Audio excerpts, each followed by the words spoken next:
সবাইকে শুভ সকাল। আমার আরেকটি ভ্লগে তোমাদের সকলকে স্বাগত। প্রতিদিনের মতো আজও আমি সব চাইতে আগে উঠেছি ঘুম থেকে। আর তোমরা তো জানো আমি ঘুম থেকে উঠেই প্রথমে আমার গার্ডেনে ছুটে যাই।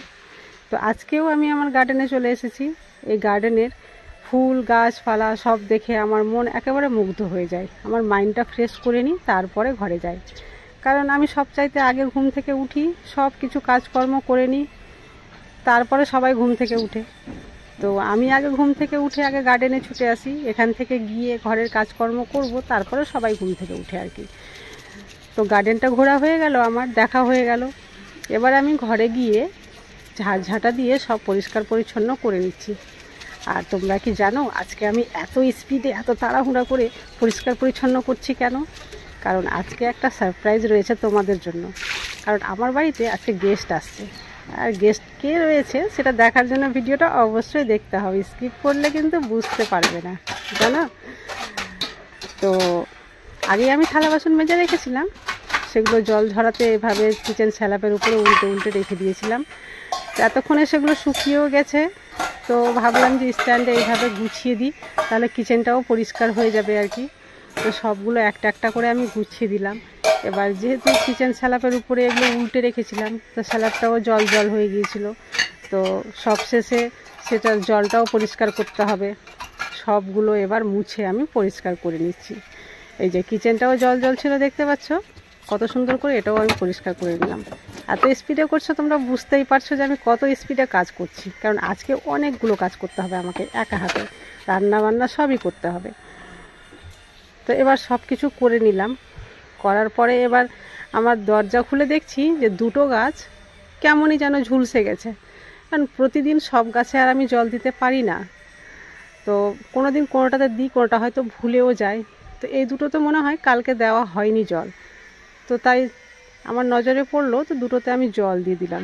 এই পিটুনিয়া গাছের একটা জিনিস তোমরা লক্ষ্য করবে যে শীত শেষ হয়ে যাওয়ার পরেও কিন্তু প্রচুর পরিমাণে তোমরা ফুল পাবে, যদি এর খুব সুন্দরভাবে যত্ন আর পরিচর্যা করো। পরিচর্যা বলতে এখানে কিছুই করতে হয় না, যে পুরনো ফুলটা থাকে সেটা ভেঙে ফেলে দিলে আবার প্রচুর পরিমাণে ফুল দেয়। তো এইভাবে আমি জলও দিলাম আর এই পুরনো ফুলগুলো ভেঙেও ফেলে দিলাম। তো দুটোই কাজ আমার হয়ে গেল। এবার চলো যেখানে আমি রান্না করব আমি সেই জায়গাটা একটু পরিষ্কার করি। আমি নিজের কিচেনে রান্না করতে পারছি না এখন, কারণ দাঁড়িয়ে দাঁড়িয়ে অতক্ষণ রান্না করা আমার পক্ষে সম্ভব হচ্ছে না। একেবারে পুরো গায়ে হাতে কোমরে ব্যথা করছে। তো তার জন্য আমি এই জায়গাটায় কিচেন বানিয়ে নিয়েছি। এই জায়গাতে বসে বসে আমি এখানে রান্না করতে ভালোবাসি। আর দেখো কলতলাটা কতটা নোংরা, এই লেবুর গাছের ফুল ঝরে পাতা ঝরে পুরো নোংরা, সব কিছু পরিষ্কার করে দিলাম। অন্যদিকে এতক্ষণে তোমাদের দাদা মানে ঈশানের বাবা আর কি, এই যে বাজার নিয়ে চলে এসেছে। তো এখানে চিকেন নিয়ে এসেছে। তো চিকেনটা দেখো পরিষ্কার করে ধুয়ে নিই। দুধ কেন গরম করছো মা? পায়েস করবো তো তাই। কেন, কে আসবে? আজকে তো ছোট মামা আসবে, তুই জানিস না? তুই এতক্ষণে ঘুম থেকে উঠলি তাই জানিস না কিচ্ছু? অ্যাকচুয়ালি থাম্বনেল দেখে আমাদের অডিয়েন্স বুঝেই গেছে যে কেউ তো আসছে। তোমরাও তাহলে এতক্ষণে জেনে ফেললে যে আজকে আমার ছোট ভাই আসছে। এর আগে বলেছিলাম যে আমার বড় ভাই এসেছিল, এসে ঘুরে গেছে, ছোটটা আসেনি। কারণ সবাই নিজের নিজের কাজে ব্যস্ত, তো যখন যে ছুটি পায় তখন সে আসে আর কি। তো আজকে তার ছুটি ছিল তাই সে এসছে। আজ কি করবে? আজ হবে পোস্ত বড়া। এর আগে মানে অনেকগুলো রেসিপি আমি করেছি, তবে তোমাদের সঙ্গে শেয়ার করতে পারছি না কারণ বাড়িতে লোকজন ছিল। তো শুধু যেটা সহজ সরল রেসিপি ছিল সেটাই আমি তোমাদের সঙ্গে আজকে শেয়ার করবো। প্যাকেট তো তুমি আগেই ছেড়ে দিয়েছো। হ্যাঁ, এটা প্যাকেট ভর্তি ছিল, অর্ধেকটা তো খেয়ে ফেলেছে আমার ছেলে। কি বানিয়েছে জানি না নিজেও। অর্ধেকটা ছিল, ওই অর্ধেকটা যটা বড়া হয় আর কি সেটাই করবো। বড়াগুলো করার জন্য যে পোস্ত আছে না, এটা একটু ডাস্ট করব।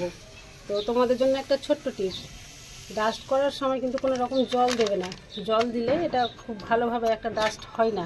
এটা শুকনো শুকনো যতটা সম্ভব ডাস্টটা করে নিতে হবে।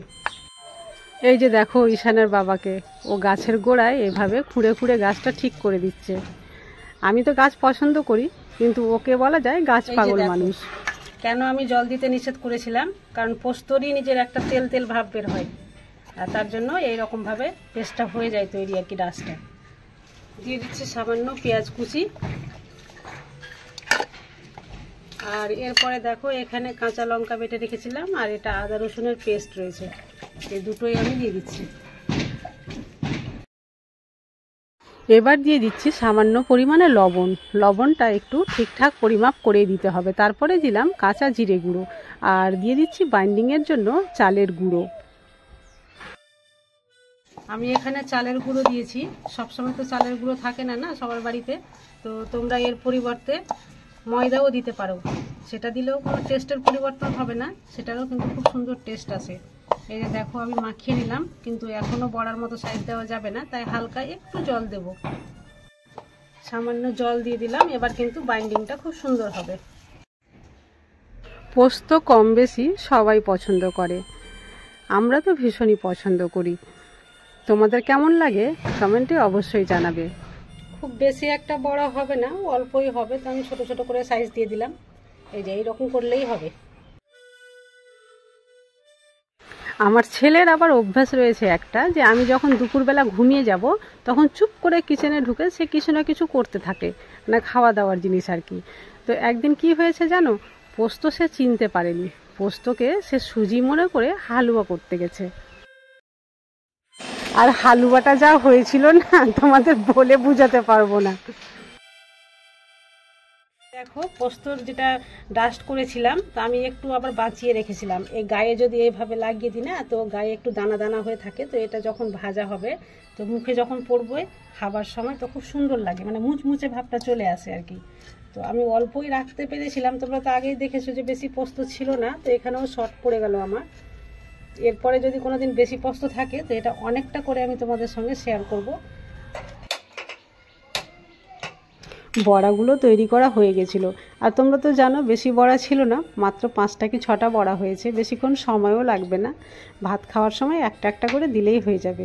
কারণ অনেকগুলো তরকারি আমি তৈরি করেছি তো, আর সেগুলো আমি তোমাদের সঙ্গে শেয়ার করতে পারিনি। তো কি কি করেছি তোমাদেরকে একবার দেখিয়ে দেবো অবশ্য। তো তেলও গরম হয়ে গেছিলো, তাই বড়াগুলো আমি একটা একটা করে ভেজে নিচ্ছি। আর আমি রান্না করছিলামই, আর এই সময় আমার ভাই কিন্তু এসে ও হাজির হয়ে গেছে। ভাই ছিল, ভাবি ছিল, মা ছিল, আর আমার ভাস্তা ছিল। এর আগে তোমাদেরকে দেখিয়েছিলাম যে ওরা টুইন্স ছিল, ওটা বড় ভাইয়ের ছেলে মেয়ে, আর এর কিন্তু একটা ছেলে। তো ওর সঙ্গেও কিছু মজা হয়েছে এই ভিডিওর মধ্যে, তো সেটাও আমি তোমাদেরকে দেখাবো। এই যে দেখো উনুনটা দেখছো, সেদিন ডাব চিংড়ি করেছিলাম, তারপরে কিন্তু আর পরিষ্কার করে নিকাতে পারিনি, যেমন করে রেখেছিলাম তেমনই রেখে দিয়েছি। আর এই উনুনের সঙ্গে আমাকে কিন্তু দুটো এভাবে মাটির ঢাকনাও তৈরি করে দিয়েছে, মানে যার কাছে উনুনটা তৈরি করে নিয়েছি সেই করে দিয়েছে। আর ভয়েস দিতে আমার কেন অসুবিধা হচ্ছে, এই যে পাশের বিল্ডিংটা ভাঙা হচ্ছে, এত মেশিনের আওয়াজ যে আমি কোথায় গিয়ে যে ভয়েস দিব আমি নিজেও জায়গা খোঁজ করে পাই না। কোনো সময় বাথরুমে ঢুকে ভয়েস দিচ্ছি, তো কোনো সময় দরজা জানলা বন্ধ করে ঘরের ভিতরে ঢুকে ভয়েস দিচ্ছি। খুব কষ্ট হচ্ছে ভয়েস দিতে। যতক্ষণ না বিল্ডিংটা ভাঙা হয়েছে ততক্ষণ শান্তি নেই, 24 ঘন্টা ভাইব্রেটারের ঢ্যান ঢ্যান ঢ্যান ঢ্যান করে আওয়াজ, মাথা ব্যথা হয়ে গেল আমার।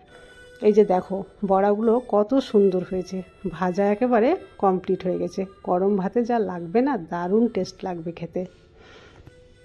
চলো এবার আমার ছোট ভাস্তার সঙ্গে তোমাদের পরিচয় করিয়ে দিই।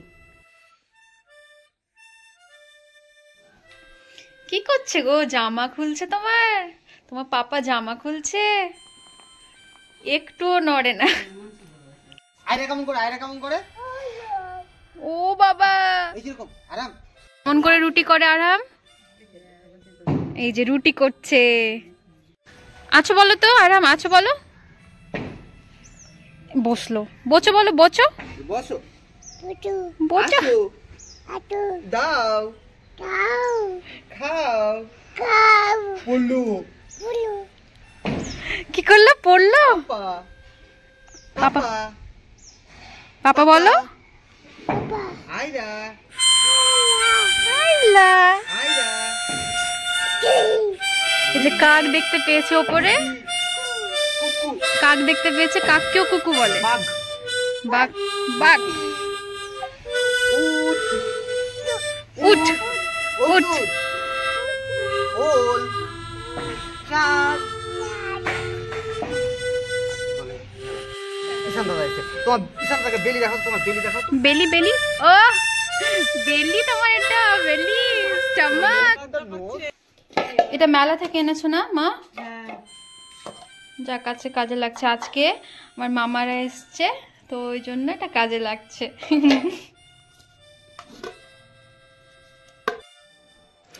এইদিকে আমার ভাস্তার সঙ্গে সবাই মিলে বাড়িতে খেলছিল, আর অন্যদিকে আমি সবগুলো রান্নাবান্না কমপ্লিট করে নিয়েছিলাম।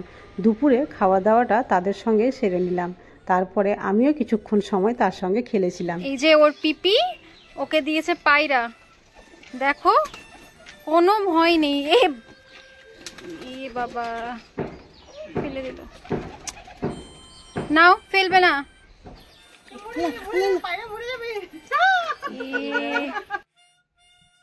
ওদের সঙ্গে খেলতে খেলতে প্রায় টাইম শেষ হয়ে এসেছিল। দেখতে পাচ্ছ সূর্য মামা এবার ডুবো ডুবো অবস্থায়। ভাই বলল যে বাড়ি তো যেতেই হবে, কাল আবার আমার স্কুল রয়েছে, তো তাড়াতাড়ি যাই, কারণ বাসে আমরা এসছি আর আমাকে ঠান্ডা লেগে যাবে। তো আর আমি কিছু বললাম না, আমি বললাম যা তাহলে, যেদিন ছুটি থাকবে তো ছুটির সময় তোরা আসবি, এসে আমার কাছে রাত থাকিস। তো বললো বেশ। তো তারা চলে গেল, আমার মনটাও খারাপ হয়ে গেল। তো আজকের ভ্লগ আমি এখানেই শেষ করছি। আজকের ভ্লগ তোমাদের কেমন লাগলো কমেন্ট করে অবশ্যই জানাবে। আর হ্যাঁ, এই ধরনের নতুন নতুন ভ্লগ পেতে হলে অবশ্যই চ্যানেলটি সাবস্ক্রাইব করে পাশে থেকো।